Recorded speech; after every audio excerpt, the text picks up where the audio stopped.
Welcome everybody to another episode of Treasures, where we re-explore Egypt. In every episode we try to bring you everything that's new, everything that's different. In this episode we have something totally different that we want to show you, so stay tuned right after the break.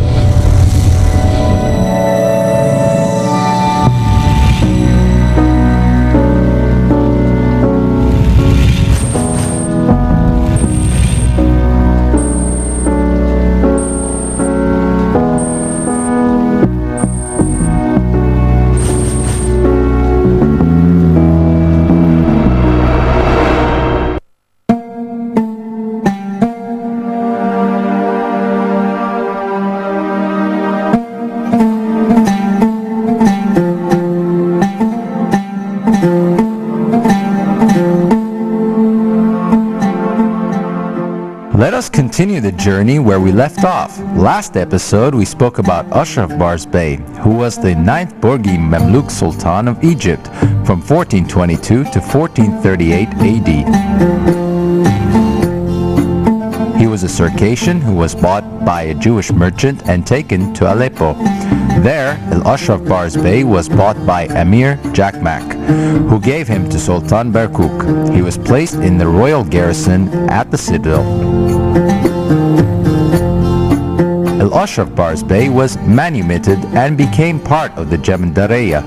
Later he was transferred to the service of Sultan al-Nasir Farag.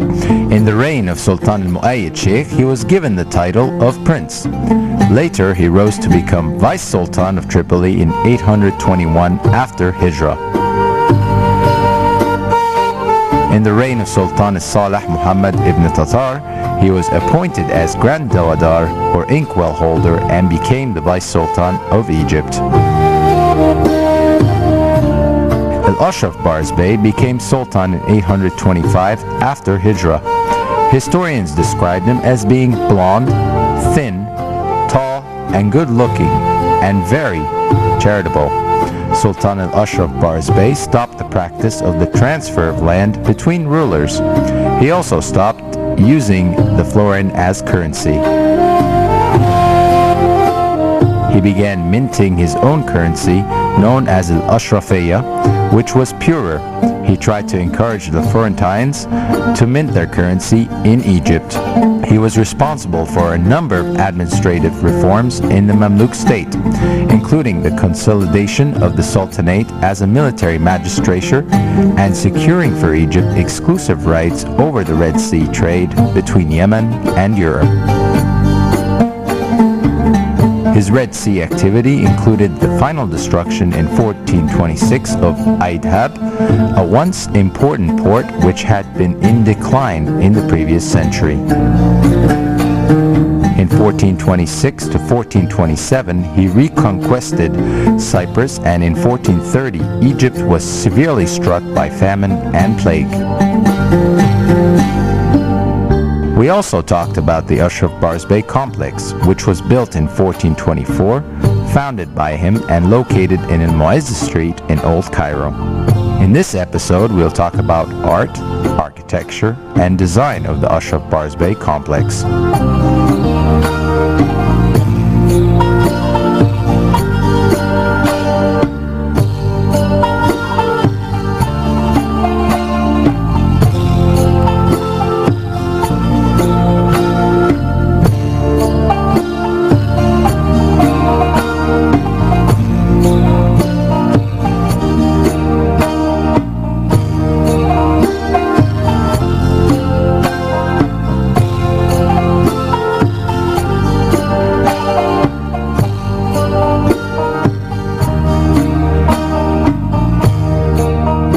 now in the entrance, and I can see that the architect has done a very different design.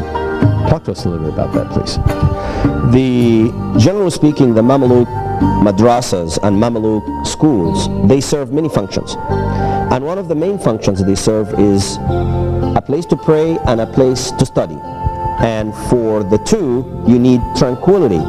So you can't have the main gate open directly to the school. So you need an entrance where we are. That leads to the corridor where we're going.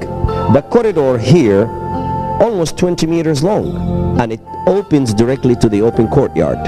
So the corridor is a voice-proof passageway.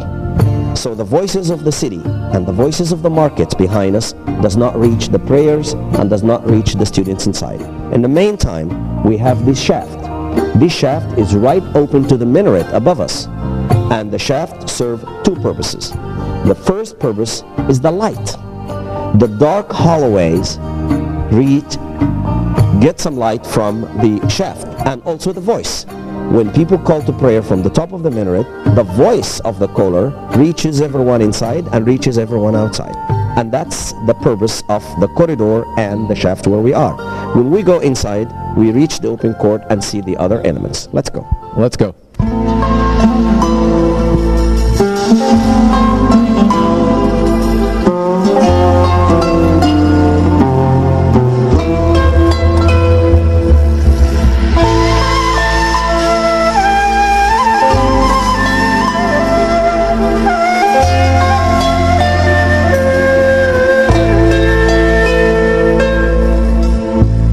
We're standing in the opening courtyard inside the complex. Talk to us a little bit about that.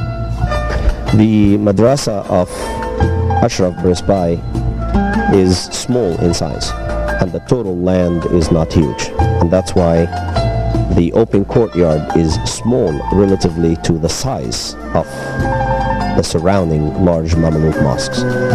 We have 4 iwans, which 4 main wings.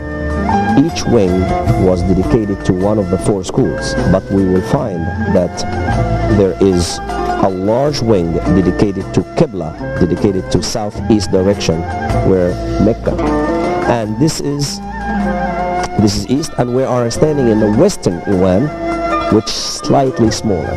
But the northern Iwan and the southern Iwan is much smaller because there is no need and there is no space. At that time, they start to concentrate on only 2 of the 4 doctrines of Islamic fiqh.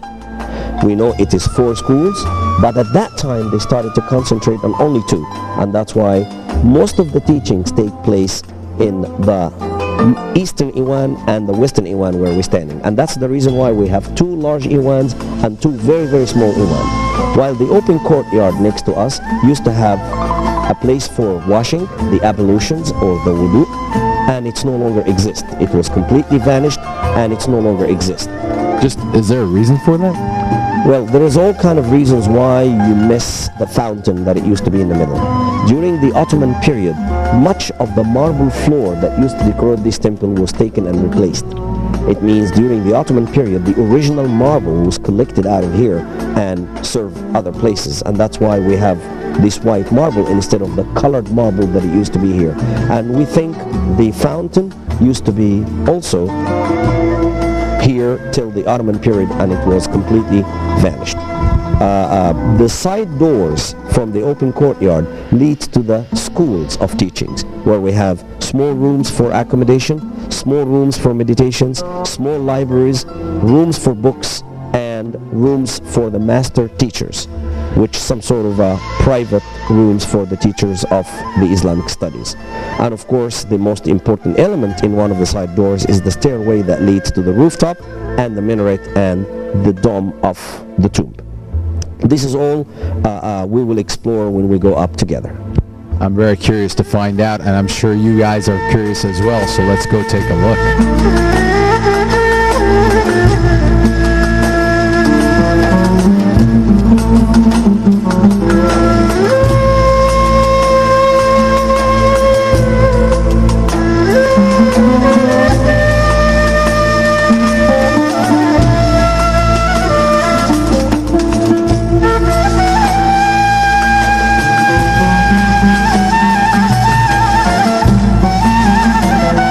mosque was built according to the cruciform madrasa plan.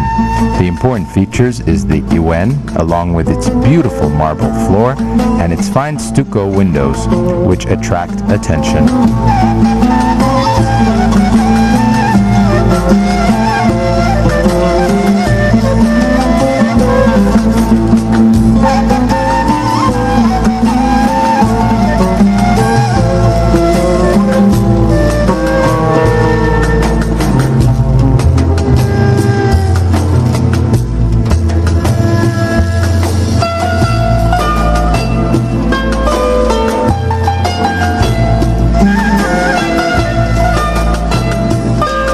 The entrance is ornamented with colored marble.